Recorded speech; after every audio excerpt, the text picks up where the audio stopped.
Você ligou para o INSS. Para começar, por favor, digite seu CPF. 20892449, certo? Você sabia que praticamente todos os serviços prestados pelo INSS estão disponíveis por meio do telefone 135 ou pelo aplicativo Meu INSS, sem necessidade de comparecimento a uma agência? INSS, bom dia, meu nome é Irailda, com quem eu falo?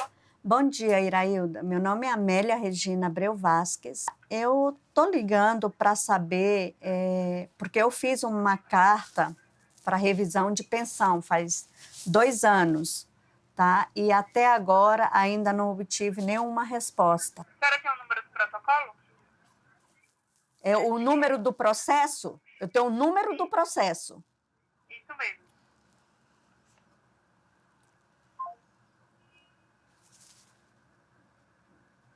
Aí, ó. Caiu a ligação. O INSS sabe quanto seu tempo é importante. Revisão de pensão, porque eu estou ganhando menos que um salário mínimo se meu marido era médico, tá? E eu estou recebendo R$ 1.016. Não tem nenhum pedido de revisão, não, senhora. Como não, minha linda? Se eu mandei uma carta, eu enviei pelo INSS, pela internet. Informe o protocolo.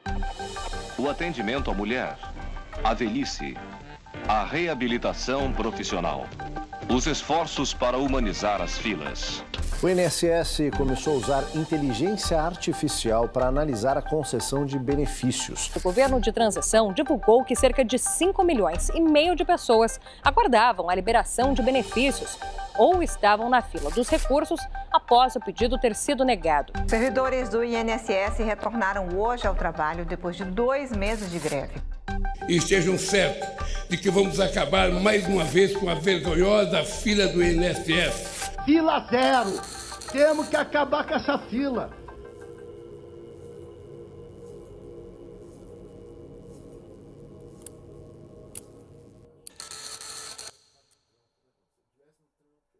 Aqui, ó, eu não tô vendo mais nada aqui, ó. Tô aqui falando com vocês aqui, ó, só tô vendo o vulto, ó. E da esquerda, eu não tenho mais nada da direita, não enxergo nada. Eu tenho um problema da retina, que foi causado no olho esquerdo através de uma pancada. Pancada que foi com a moto. Eu sou motofretista, eu tenho curso, eu tenho tudo, cara. Entendeu? Foi em 2000, os caras veio com história para fazer o curso, motofrete, para pôr placa vermelha. Eu fiz tudo isso. Aí quando você, Deus me livre, acontece um negócio desse, você precisa do respaldo do governo, eu te pergunto, o que adianta pagar INSS? Se fosse fazer uma comparação em relação aos serviços públicos federais, o INSS é um dos piores. As mais de 1.500 agências previdenciárias no Brasil, elas necessitam, né, de cuidados, de reparos.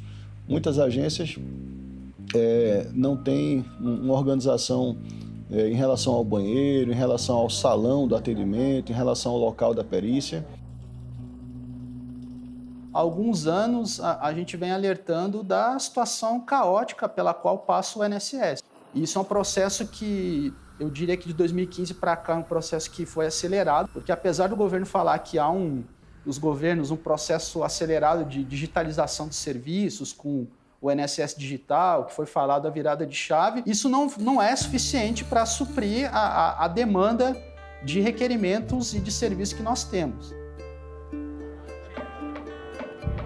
Na década de 80, na década de 90, era comum verificar as filas se avolumando durante a madrugada na agência do INSS. Nos últimos 10 anos, essas filas elas foram modernizadas. A modernidade nesse aspecto foi muito útil, né, para essa demanda gigantesca. No entanto, falta pessoas para recepcionar essa demanda. De um tempo para cá, a gente começou a ter uma enxurrada de aposentadorias dos servidores. E isso provocou que, de um lado, eu tenho o aumento e a melhora da tecnologia, mas, por outro lado, eu tenho uma diminuição do número de servidores. E, apesar da tecnologia, eu acabo tendo a necessidade do material humano, né, da pessoa que vai concluir aquele processo. Na pandemia, ou mesmo pós-pandemia, o que nós vimos, na verdade? Nós acabamos vendo os guardas, os vigilantes das agências atendendo as pessoas.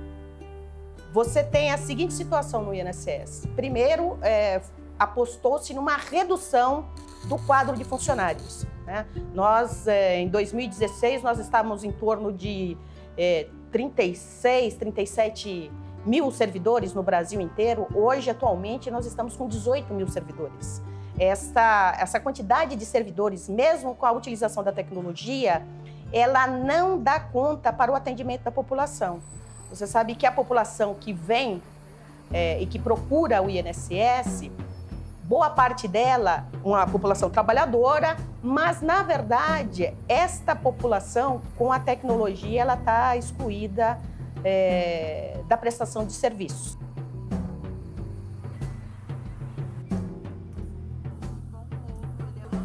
A gente tem que ficar entrando muito no site, tem que ficar tentando, entra de madrugada, entra de manhã, aí tem um horário que não funciona. Você coloca lá dia 10. Quando você vai fechar, volta de novo a página, paga tudo, volta tudo de novo, você tem que fazer de novo. Aí quando você entra, já não tem mais o dia 10. Eu vim aqui hoje para pegar o resultado, que ele fez uma perícia no dia 5 e a gente não estava conseguindo entrar para pegar o resultado. 8 meses sem ver R$1. Aí fica difícil. Eu recebo todo o quinto dia útil.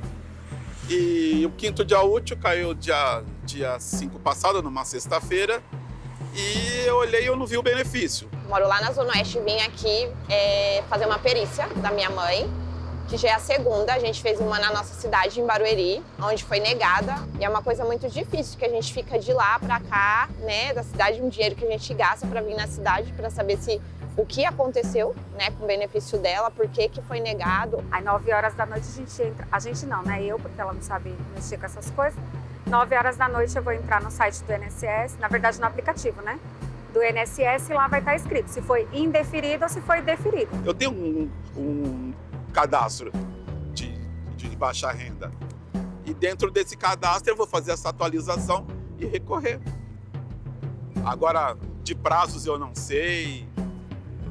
Agora vai ser aquela luta, né? Desde o dia 5 nós estamos tentando puxar para a internet e não está conseguindo. Aí eu falei, vamos aproveitar que aqui tem um e vamos lá puxar o papel, né, para ver. Aí chega aqui, ó, foi negado de novo. Essa falta de acesso, a falta do atendimento presencial, acarretou muito em deferimento, processos que foram negados, que a pessoa teria até direito, bastaria apresentar algum documento e muitas vezes negado através da análise automática.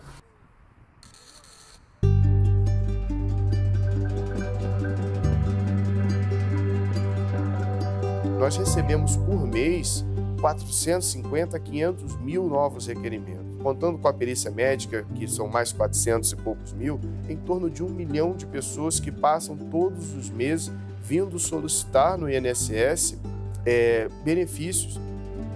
Um dado relevante nessa análise da questão da automação é que os números do INSS eles se mantêm historicamente num patamar proporcional semelhante. Quer dizer, em torno da metade dos nossos requerimentos são requerimentos que são indeferidos. Isso era assim na época do papel e continua assim também após a automação. Então, essa informação que vem sendo questionada, de que houve um aumento de indeferimentos a partir da utilização da automação, ela não é um fato proporcionalmente falando. O que aconteceu é que nós, a partir da automação, tivemos condições de analisar mais processos. Mas hoje, uma grande quantidade dos indeferimentos automáticos, e daí a grande reclamação, advém do lançamento de informações equivocadas em sistemas pelo próprio segurado no ato do seu requerimento. Eu posso hoje abrir o sistema do meu INSS e protocolar um benefício. Eu não sei se eu estou juntando o documento certo, se eu estou juntando o documento errado, eu nem sei nem se eu tenho tempo de contribuição, se eu tenho direito ao benefício, eu sei que eu estou fazendo o requerimento. Então, esse acesso, 24 horas por dia, 7 dias da semana, começou a provocar uma enxurrada de pedidos. Então, ainda é muito necessária esse trabalho humano, esse material humano, para que haja a conclusão de muitos processos, porque o direito previdenciário ele é muito, muito, muito específico e muito complexo. O sustento da casa aqui era eu. Eu fazia as compras, ele pagava aluguel. Agora eu pagava. Não tem nem como fazer. Tem hora que dá um desespero. Falei pra mulher que eu ia sumir daqui. Ia entrar debaixo do carro. Ela, não, faz isso não. Tem hora que dá desespero, meu. Todo mundo trabalhando deitado aí, sem poder fazer nada.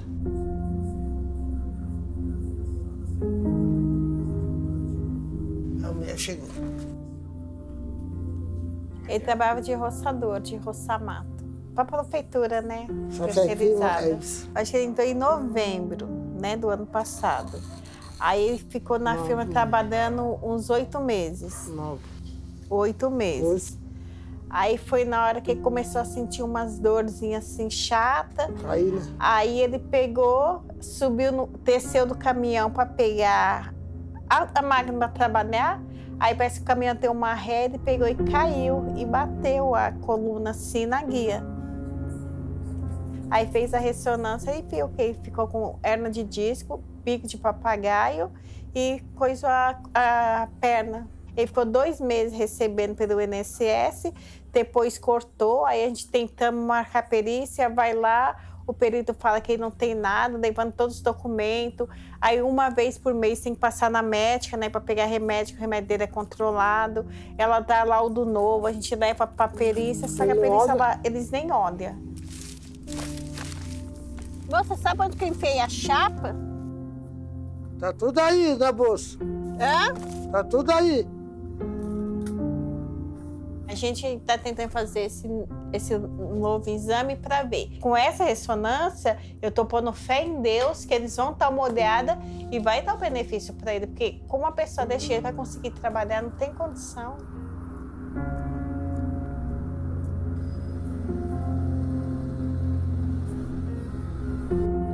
A perícia, ela tem muitos problemas. A gente tem hoje um Brasil continental, muitos municípios, e tem muitas agências do INSS que não têm perícia. A perícia não é mais do INSS. Isso foi modificado em 2019, então nós temos a Subsecretaria de Perícia Médica Federal, que é a responsável pelas avaliações periciais. O presidente do INSS, os diretores do INSS, a instituição não tem gestão sobre os profissionais da perícia médica. Eu acredito que isso é uma distorção. Então, se um médico, por exemplo, faltar numa agência do INSS na hora da perícia, o chefe daquela agência não pode fazer absolutamente nada.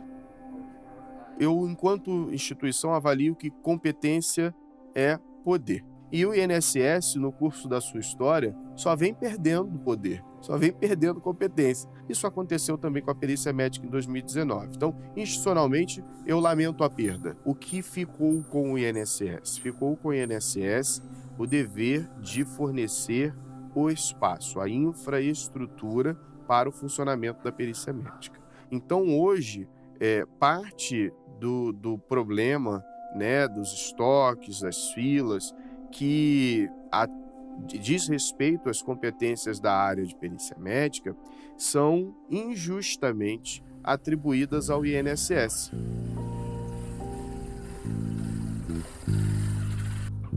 Eu trabalho como moto há mais de 20 anos. Logicamente, eu tenho meu problema de visão.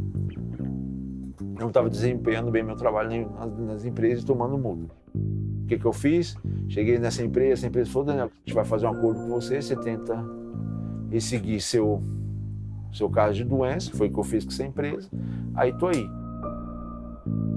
Foi em 2019 que eu passei no perito. O perito virou para mim, ali em Santa Maria, na Elias Azul, ele falou, amigão, Eu até me arrepio de falar isso pra você. Até cego trabalha. Foi duas perícias que eu passei. A segunda que eu passei foi em 2022, as duas foi negado. Inclusive foi meu sobrinho que foi comigo. O sobrinho foi comigo, nós estamos lá e o perito aqui tem um vidro. Ele pediu só os 2 laudos, não pediu para mim os exames todos também que eu tenho para olhar. Só pegou, olhou aqui. Perguntou se eu estava trabalhando, eu falei, logicamente que não, que eu estou desempregado, realmente eu estou desempregado. Pegou, me devolveu os papéis, pediu para mim aguardar, me desejou até boa sorte. Tá certo, tem vários seres humanos que agem de má forma, vai lá, bula o sistema do INSS para receber, entendeu? Mas meu caso tá ali, pô, tá aqui, ó, tá ali em cima da cama ali, tá documentado. Será que há tantos dissimuladores? Será que há tantas pessoas que estão interessadas em enganar o INSS? Já ouvi depoimentos de várias pessoas dizendo que o médico ali não gastou 3, 5, 7 minutos para poder fazer uma avaliação. Esses médicos, para precisar atender 10, 12, 15 pessoas por dia, muitas vezes termina diminuindo a qualidade do seu atendimento. E isso gera brecha para o cometimento de injustiça. Há necessidade de contratar mais peritos.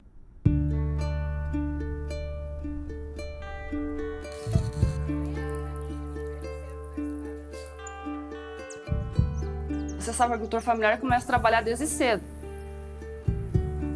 Quando o trabalhador vem procurar o sindicato, na maior parte das vezes é aposentadoria, é auxílio-doença, que a gente tem muitos casos de acidente. E então ele vem, a gente faz essa documentação, manda para o INSS e vai para eles, vai para análise, aí para depois voltar para a gente dar o resultado para a pessoa. Há uma característica dos sindicatos do meio rural que eles são meio que um escritório do agricultor, assim. Junta os documentos, escaneia, joga para o sistema, requer o benefício, acompanha o benefício, enfim. Um agricultor que queira fazer isso sozinho tem 90% de chance de dar errado. Nós temos trabalhadores rurais que até têm celular e que até às vezes conseguem fazer uma conversa com o WhatsApp, mas daí de entrar no meu INSS, juntar os documentos e pedir o benefício é uma longa distância. Principalmente as queixas são em relação às perícias. O pessoal chega com documentos, chega com exame médico, receita, atestado. Os peritos nem olham no rosto da pessoa, só pedem o atestado e manda a pessoa sair da sala e logo você já vê que foi indeferido. Daí quando o médico me chamou, ele só perguntou: o que você tem? Eu expliquei, né? Que eu tinha reumatismo, que eu tinha muita dor, que eu não conseguia fazer mais o trabalho, né? Que eu mexia com leite. Daí ele pegou e falou assim: deixa eu ver sua mão. Daí deu uma olhadinha na minha mão assim, né? Deu uma olhadinha e pegou e falou pra mim assim: eu falei assim, doutor, eu trouxe todos os documentos, tá aqui na sacolinha. Ele pegou e falou assim: não, eu não quero, só atestado. Não quis ver nada? Nada, não quis ver nada. Nem o exame, nem a ultrassonografia, nada? Nada. Ele só falou, só atestado. E infelizmente eles indeferiram, negaram. Então eu vou dar a entrada de novo, vou aguardar os 30 dias, porque eu posso entrar com recurso, mas o recurso vai demorar anos. Então eu vou dar a entrada também com o recurso e vou tentar em outra agência. E tá assim, tá muito burocrático, tá muito demorado. Eu não sei se é por questão de poucos funcionários que está acontecendo com o INSS, mas eles não estão dando conta dos processos que estão em andamento.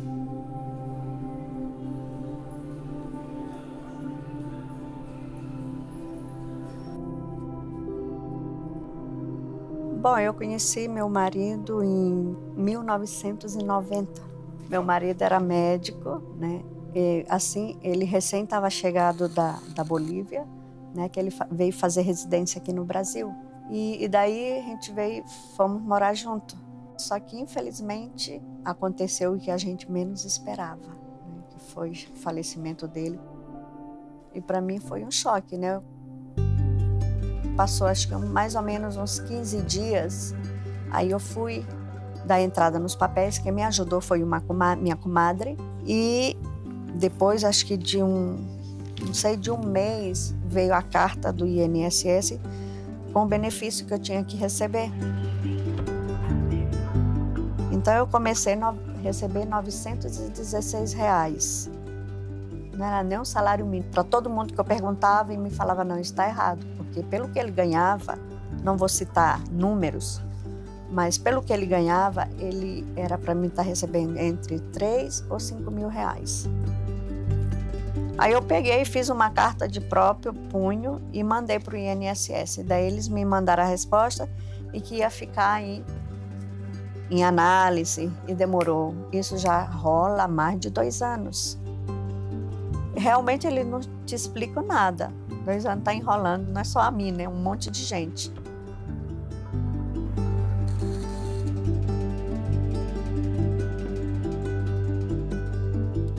A fila do INSS é justamente porque nós não temos condições de atender a população. E a culpa disso não é dos servidores. A culpa disso é do governo federal, que não nos dá condições de trabalhar.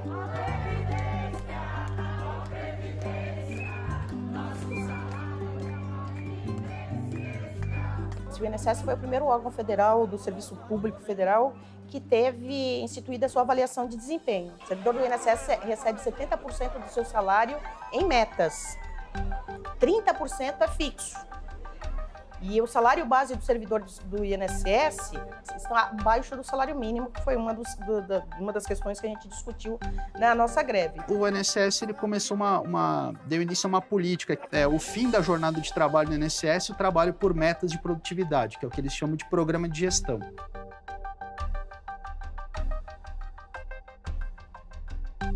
Então, para esse servidor que está ali trabalhando, ele começa o dia, abre o seu computador e aí ele tem lá a sua caixa de trabalho virtual para ele analisar os seus processos. De repente, o principal sistema que ele precisa utilizar não funciona. Ele não funciona. Os sistemas, eles são muito precários, muito. A gente tem um parque tecnológico totalmente defasado no INSS. Então, hoje, quando o sistema cai, é feito um abatimento das metas com queda do sistema. Só que esse abatimento ele é muito inferior às reais condições do sistema. Não é um sistema intuitivo e fácil de se trabalhar. Então, muitas vezes, essa pontuação não é reduzida, né? Aí o servidor tem que trabalhar 12, 15 horas também para conseguir cumprir a meta pelos problemas de sistema. Você tem uma pontuação para cada tipo de benefício que você analisa. Eles falam assim, ó, uma aposentadoria por tempo de contribuição vale X pontos, uma pensão vale X pontos. Se eu fizer um e-mail, vale 0,01 ponto. Eles contam do e-mail a uma concessão de benefício. Então, o que o servidor faz? Em vez de ele estar focado qual é o resultado que você tem que dar para a população, eu vou fazer um benefício bem analisado, eu fico o tempo inteiro imaginando o seguinte, vai chegar o final do mês e eu tenho que atingir 90 pontos. Nós atingimos hoje 37.660 e poucas mil pessoas que são beneficiárias dos nossos benefícios. Precisamos de servidores, precisamos de otimização dos nossos recursos tecnológicos, estamos investindo em tecnologia, mas o INSS está de pé por menos da metade do seu número integral de servidores, prestando o maior programa de distribuição de renda, talvez, do mundo. Então, muitas vezes, o INSS é o que acabou garantindo, às vezes, a sobrevivência de muitas famílias, né? Quase 70% aí dos trabalhadores do INSS recebem o salário mínimo. Muitas cidades do interior, o orçamento de cidades do interior dependem do INSS, né? O pai, mãe, filhos, netos, às vezes, enfim, vivem em torno daquele salário mínimo. É pouco, mas sem isso seria muito, muito pior. É uma política pública assim, que ela é fundamental para a sobrevivência da classe trabalhadora no Brasil. Sem previdência no Brasil seria uma barbárie.